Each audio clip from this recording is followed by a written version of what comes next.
ऋषि पंचमी व्रत कथा। विदर्भ देश में उत्तंक नाम का एक सदाचारी ब्राह्मण देव रहते थे। उनकी पत्नी बड़ी पतिव्रता थी, जिसका नाम सुशीला था। उन ब्राह्मण के एक पुत्र था और एक पुत्री, दो संतान थी। विवाह योग्य होने पर उन्होंने सम्मान कुलशील वर के साथ कन्या का विवाह कर दिया। देवयोग से कुछ दिनों के बाद वह विधवा हो गई। दुखी ब्राह्मण दंपति कन्या सहित गंगा तट पर कुटिया बनाकर रहने लगे।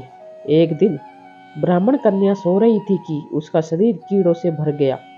कन्या ने सारी बात माँ से कही।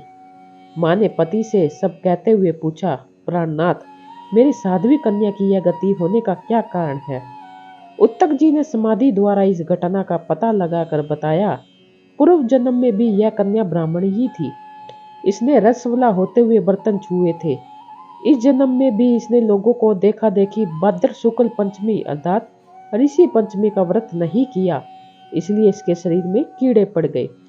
धर्म शास्त्रों की मान्यता है कि रसवला स्त्री पहले दिन चंडालिनी, दूसरे दिन ब्रह्मघातनी, तीसरे दिन धोबिन के समान पवित्र होती है और चौथे दिन स्नान करके वह शुद्ध होती है। यह शुद्ध मन से अभी भी ऋषि पंचमी का व्रत करे तो इसके सारे दुख दूर हो जाएंगे और अगले जन्म में अटल सौभाग्य प्राप्त करेगी।